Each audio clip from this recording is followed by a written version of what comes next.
우리가 요한복음을 묵상하면서 가장 얻는 큰 유익은 예수님이 어떤 분이신지를 많이 알 수 있다는 것입니다.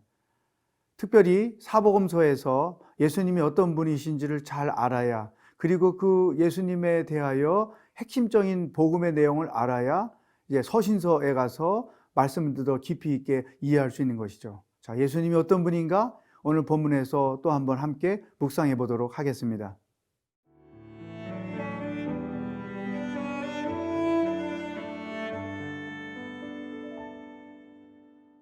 요한복음 9장 1절에서 12절 말씀입니다. 예수께서 길을 가실 때에 날 때부터 맹인된 사람을 보신지라. 제자들이 물어 이르되 랍비여, 이 사람이 맹인으로 난 것이 누구의 죄로 인함이니까? 자기니까 그의 부모니까? 예수께서 대답하시되 이 사람이나 그 부모의 죄로 인한 것이 아니라 그에게서 하나님이 하시는 일을 나타내고자 하심이라. 때가 아직 낮음에 나를 보내신 이의 일을 우리가 하여야 하리라. 밤이 오리니 그때는 아무도 일할 수 없느니라. 내가 세상에 있는 동안에는 세상의 빛이로라. 이 말씀을 하시고 땅에 침을 뱉어 진흙을 이겨 그의 눈에 바르시고 이르시되 실로암 못에 가서 씻으라 하시니, 실로암은 번역하면 보냄을 받았다는 뜻이라. 이에 가서 씻고 밝은 눈으로 왔더라.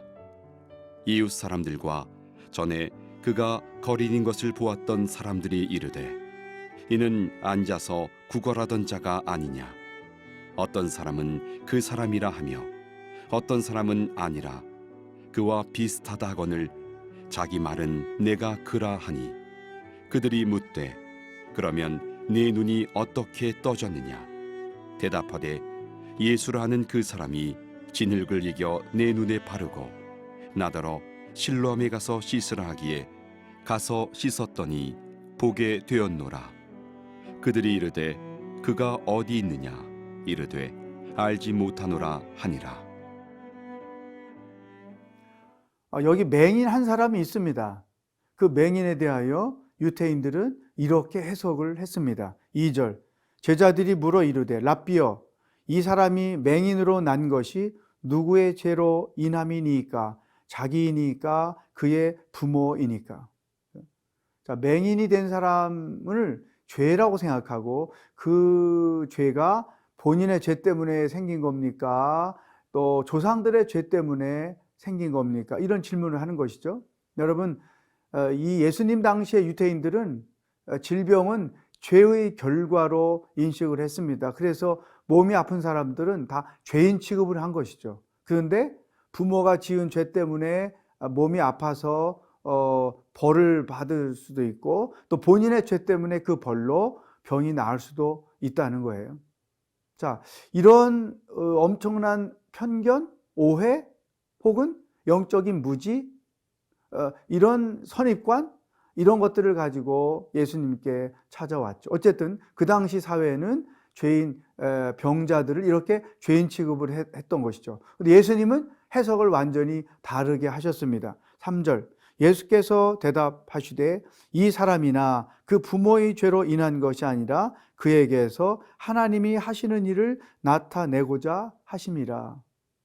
완전 다른 해석을 예수님이 하셨어요.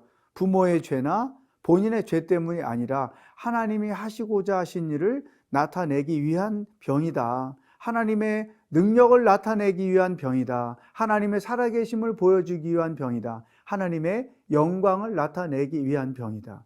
완전히 다르죠, 해석이. 죄 때문에 생긴 병이요, 하나님의 영광을 위한 병이다. 여기서 우리는 두 가지를 생각할 수 있는데, 하나는 성경에 대하여 무지하면 우리가 잘못된 오해, 잘못된 이해를 할 수 있다는 거예요. 그래서 엉뚱한 정죄와 판단을 할 수 있다는 것이죠. 혹시 여러분 그런 실수를 범하고 있는 것은 없습니까?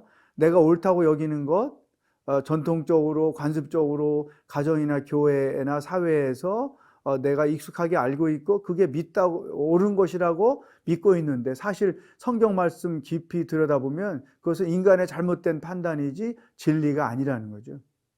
그런 것 때문에 나도 힘들고 타인도 힘들게 하는 경우가 참 많습니다. 내가 옳다고 여기는 것이 진짜 옳은 것인가? 한번 자기 생각을 점검해 볼 필요가 있죠. 또 한 가지, 예수님이 이 맹인을 보고 하나님의 살아계심을 나타내기 위한 질병이라, 이런 해석이죠.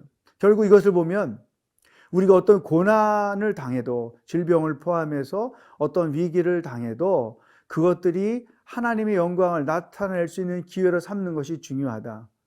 그 고난이나 어려운 상황 때문에 시험에 들거나 얽매이지 말고, 어떻게 하면 이것을 통해서도 하나님께 영광을 돌릴 수 있을까?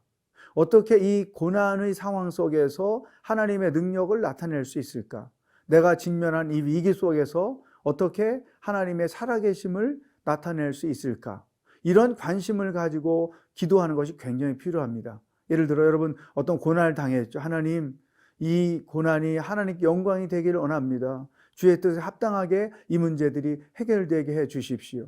이런 영적인 태도를 가지고 자기가 직면한 일들을 생각하는 것이 중요하다는 거예요. 어쨌든 우리의 일거수일투족, 우리의 삶의 모든 부분들이, 그거 좋은 일이든 나쁜 일이든 어려운 일이든 때로는 실수이든지 간에 어떻게 하면 이와 같은 일들이 아버지께 영광을 돌릴 수 있을까? 어떻게 하면 하나님이 살아계신 것을 증거할 수 있을까? 이러한 영적 관심을 가지고 그렇게 기도하고 합력하여 선을 이루시는 하나님의 스타일대로 좋은 결론을 낼 수 있을까? 이것이 우리에게 정말로 중요하다는 것이죠. 유대인들과 달리 예수님은 완전히 다른 해석을 했어요. 영적인 해석이죠. 하나님과 연관시켜서 모든 일을 해석한 것이죠. 그러므로 오늘 여러분이 직면하고 있는, 그래서 하나님께서 해결해 주실 것을 위해 열심히 기도하고 있는 내용들이 있다고 하면 기도에 이런 내용을 포함해 오시면 좋겠어요. 하나님, 이것을 통해 하나님의 영광이 나타나길 원합니다. 하나님의 능력을 나타내는 결과가 나아지기를 소망합니다. 도와주십시오. 이와 같은 기도로 여러분의 일들을 새롭게 접근해 갈 수 있기를 축복합니다.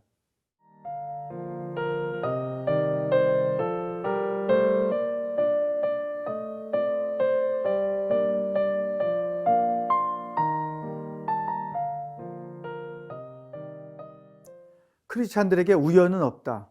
우리가 당하는 모든 일 속에는 하나님의 선하신 뜻이 담겨 있다. 그러므로 어떻게 내가 당하고 있는 고난을 통해서도 하나님께 영광을 돌릴 수 있을지, 이런 영적 관심을 가지고 문제를 풀어가는 것이 크리스찬의 삶의 방법이라는 것을 예수님이 가르쳐 주셨습니다. 그리고 나서 두 번째, 예수님이 놀라운 메시지를 우리에게 주셨어요. 당신이 누구이신가를 이렇게 밝혀 주셨습니다. 5절, 내가 세상에 있는 동안에는 세상의 빛이로라. 나는 세상의 빛이다. 이 말은 무엇을 전제할까요? 세상은 어둡다는 거예요. 여러분, 한번 돌아보십시오. 육신으로는 이 세상이 온갖 밝은 등들로 인하여 밝은 것 같지만 영적으로 보면 어둠이 가득한 것이죠. 어둠 가운데 울부짖으며 사는 자들이 얼마나 많습니까? 그 어둠의 세력에 짓눌려서 고통을 겪으며 인생을 사는 자들이 얼마나 많습니까? 이 어두운 곳이 바로 지옥이죠. 가정도 지옥이 될 수 있고, 때로는 교회도 지옥이 될 수 있고, 더 나아가서 이 사회도 지옥이 될 수 있어요. 어떻게? 어두움에 있으면. 그러나 분명한 사실, 감사하게도 예수님이 빛이다. 그분을 믿고 그분 안에 있는 자들에게는 이 어둠이 물러가고 빛이 오는 것이죠. 그래서 비단에 생명이 있고 비단에 참된 자유함이 있고 누림이 있다는 사실. 그렇죠? 생각해 보십시오. 나는 빛 가운데 살고 있는가? 아니면 어둠 가운데 살고 있는가? 무언가에 얽매여 눌려 살고 있다면 여러분은 어둠 가운데 있는 것이고, 자유함과 진리 가운데 살고 있으면 나는 빛 가운데 살고 있는 것이다. 나는 어느 곳에 있는가? 여러분 판단해 볼 필요가 있습니다. 자, 예수님이 이 앞을 보지 못하는 자 앞에서 나는 세상의 빛이다 말씀하시고 나서 이렇게 맹인을 고쳐주시기 위해서 명령을 하셨어요. 7절에 보면 이제 예수님이 침을 뱉어 흙을 이겨서 그 사람의 눈에 발라주시고 나서 이렇게 말씀하셨어요. 이르시되 실로암 못에 가서 씻으라 하시니 실로암은 번역하면 보냄을 받았다는 뜻이라. 이에 가서 씻고 밝은 눈으로 왔더라. 자 보세요. 이 눈이 어두운 사람이 어느 지점을 찾아가는 게 제일 어렵지 않을까요? 그렇죠? 그런데 예수님이 굳이 그 자리에서 고쳐주지 않고 실로암 물가에 가서 눈을 씻으라 명령하셨어요. 그리고 그렇게 씻었더니 진짜 그 사람이 눈을 떴어요. 여기 예수님이 우리에게 중요하게 여기고 계신 것이 무엇인지를 발견할 수 있어요. 그것이 뭐냐? 믿음이라고 하는 것입니다.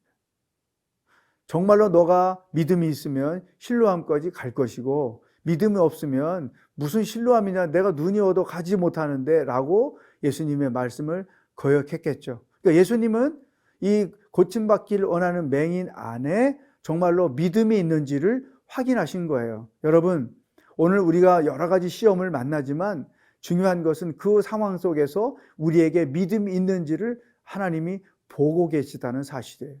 믿음을 가지고 그 상황을 대처하는 것과 믿음을 갖지 않은 채 상황을 대처하는 것은 철저하게 다른 것이죠. 믿음을 가진 자들은 어떤 일이든지 예수님이 말씀하시는 대로 순종하게 돼 있습니다. 죽으라면 죽고 가라면 가고 내려놓으라면 내려놓고 포기하라면 포기하고, 믿음 있는 자들은 예수님을 신뢰하기 때문에 그분이 어떤 말씀을 하셔도 순종하게 돼 있습니다. 그렇지만 믿음이 없는 자들은 자기 생각이나 자기 기대와 다른 요구를 하실 때 절대 순종하지 못하게 돼 있어요.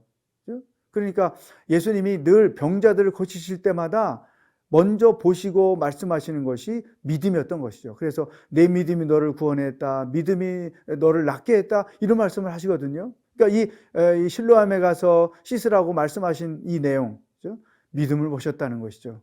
오늘 예수님이 우리를 바라보실 때도 그 믿음을 보십니다. 내 안에 참된 믿음이 있는가?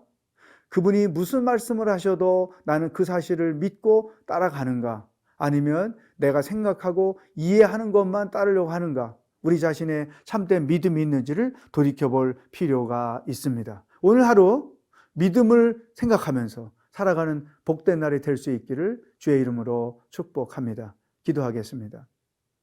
하나님 아버지, 내 안에 정말로 하나님을 100% 신뢰하는 믿음이 있는지, 그리고 어떤 상황에서도 그 믿음 때문에 하나님이 제시하신 말씀을 따라 순종하며 살고 있는지 자신을 돌아보는 하루가 되도록 인도하여 주시옵소서. 예수님의 이름으로 기도하옵나이다. 아멘.